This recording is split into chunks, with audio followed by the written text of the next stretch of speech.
Horror कहानियाँ थी। प्रेत, जिंदगी किस वक्त अपना रुख बदल लेगी ये कोई नहीं जानता। कब फूलों से भरी बगिया उजड़कर खाक हो जाएगी, कब मैदान बंजर रेगिस्तान हो जाएगा और कब खुशियों से भरी जिंदगी मायूस हो जाएगी, ये कोई नहीं जानता। ये कहानी है कनिष्का की, जिसे अंदाजा भी नहीं था कि उसके जीवन का अगला पल उसके लिए क्या लाने वाला था। एक ऐसा अंधेरा जो हमेशा के लिए उसकी खुशियों को खा जाने वाला था। मम्मा, तुम कब से तैयार हो रही हो और कितनी देर? जल्दी चलो ना, हम लेट हो जाएंगी। अभी आई लाडो, बस 2 मिनट, साड़ी तो पहनने दे। लगता है आप भूल गई है कि आज मेरी कॉन्वोकेशन सेरेमनी है और मैं फर्स्ट आई हूँ। आज के दिन मैं लेट नहीं हो सकती मम्मा। इसीलिए तो समय लग रहा है लाडो। जिसकी बेटी फर्स्ट आई है उसे तैयार भी तो फर्स्ट क्लास होना पड़ेगा ना। कनिष्का बचपन से ही पढ़ाई में बहुत तेज थी। हमेशा फर्स्ट आना, एक्स्ट्रा करिकुलर एक्टिविटीज में पार्टिसिपेट करना और अपने घर वालों का नाम रोशन करना, ये सब उसके लिए आम था। हड़बड़ाते हुए अपनी मम्मी और पापा के साथ कनिष्का अपने कॉन्वोकेशन में चली जाती है। I must say, Mr. and Mrs. Verma, you are very lucky जो आपके घर इतनी होनहार बच्ची पैदा हुई, वरना इस उम्र में तो अक्सर लड़के और लड़कियां भटक जाते हैं। पर कनिष्का दिन रात अपनी पढ़ाई में लगी रही और आज उसने हमारे कॉलेज का नाम पूरे स्टेट में रोशन किया है। स्टेज पर जाकर कनिष्का अपनी डिग्री लेती है। उसके लिए आज का दिन बेहद खुशी का था और वो इस पल को हमेशा के लिए कैद कर लेना चाहती थी। चारों तरफ खुशी का माहौल था। तभी कनिष्का की फ्रेंड्स उसके पास आती हैं। कनिष्का, इस बार तो हमें पार्टी चाहिए। हर बार तू बचकर निकल जाती है। अरे कौन सी मेरी जॉब लग गई है, इतनी भी बड़ी बात नहीं हुई है। अब बस लंदन यूनिवर्सिटी में मेरा एडमिशन हो जाए, तब पार्टी पक्की। तुम लोग कनिष्का की बातें तो रहने ही दो, मैं दूंगी पार्टी। आफ्टर ऑल कॉलेज की डिग्री मिल गई है मेरी बच्ची को। She is a graduate now. तो आज रात को मेरे घर पर पार्टी रहेगी, तुम सभी को आना है। रात को सभी पार्टी में आते हैं। सभी बच्चे नाच कूद रहे होते हैं। तभी कनिष्का खिड़की पर जाकर बाहर देखती है, जहां सामने के घर की छत पर बैठी एक औरत उसे लगातार घूरे जा रही थी। ये मिस्टर शाह के घर में ये औरत कौन है? वो तो अकेले रहते हैं। तभी वहां कनिष्का की फ्रेंड आ जाती है। तू यहाँ रात को बाहर तारे देख रही है क्या? चल ना, सब कितना एंजॉय कर रहे हैं। कनिष्का नेहा के साथ चली तो जाती है, पर उसे बहुत अजीब महसूस होने लगता है, मानो कोई सदियों पुराना दुख उसकी आत्मा को याद आ गया हो। ये अचानक मुझे रोने का मन क्यों कर रहा है? और ये स्मेल कहाँ से आ रही है? मम्मी, मम्मी, लगता है कोई पार्टी में नॉनवेज ले आया है। Are you gone mad, Kanishka? We all know कि तुम्हारी फैमिली वेजिटेरियन है। तो ये सड़ी हुई मछलियों का गंध कहाँ से आ रहा है? क्या मजाक है ये कहकर कनिष्का जोर जोर से चीखने लग जाती है। कनिष्का की आवाज सुनकर गौतम वहां आता है। ड्रामा मत करो कनिष्का, बस इसी कारण से ही मैं पार्टी वार्टी पसंद नहीं करता। चलो जाओ जाओ अपने कमरे में। सभी अपने अपने घर चले जाते हैं और इसके बाद कनिष्का का बिहेवियर और भी खराब होता जाता है। रात को 3 बजे अचानक उठकर कनिष्का दीवारों से बातें करने लगती है।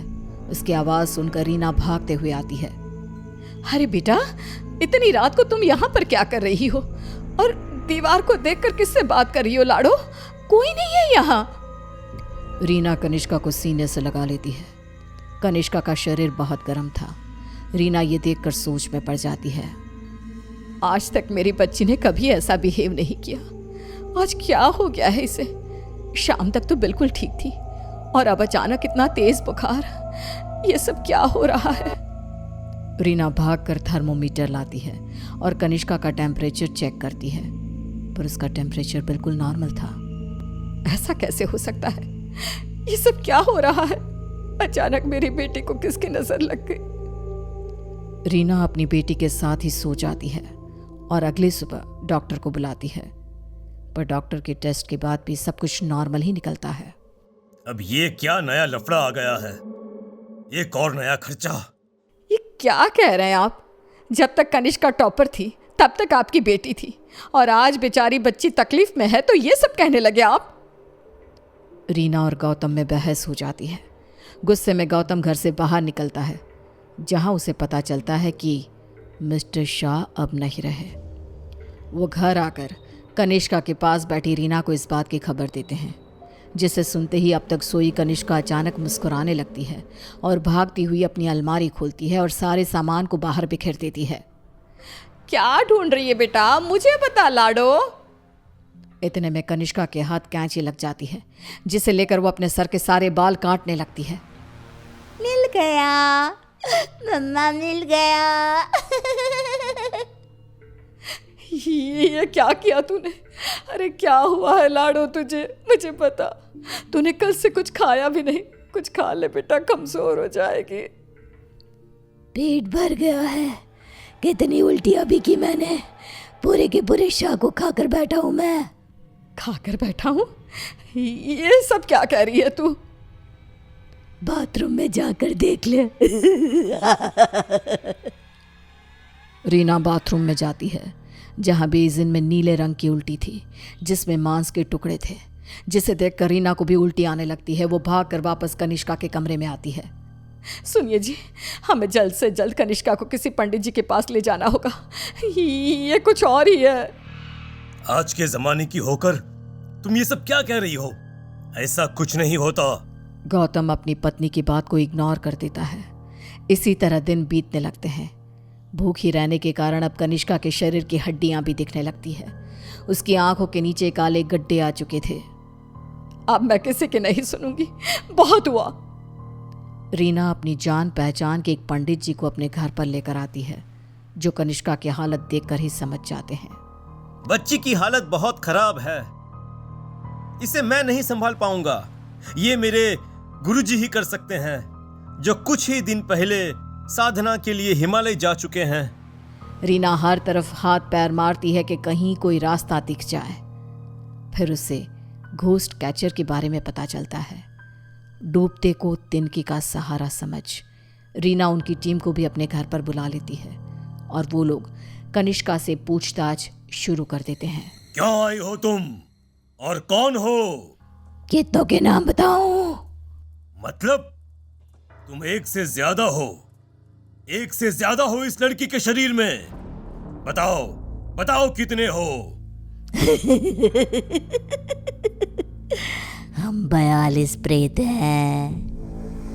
कनिष्का की बात सुन वहां मौजूद सब लोग हैरान रह जाते हैं। उसके शरीर में बसे इन प्रेतों को निकालना अब किसी के बस में नहीं रह गया था। उसी शाम कनिष्का की मृत्यु हो जाती है, जिसका सदमा रीना बर्दाश्त नहीं कर पाती और सब कुछ छोड़ अपनी बेटी के साथ हुए इस हादसे के पीछे की वजह का पता लगाने निकल पड़ती है।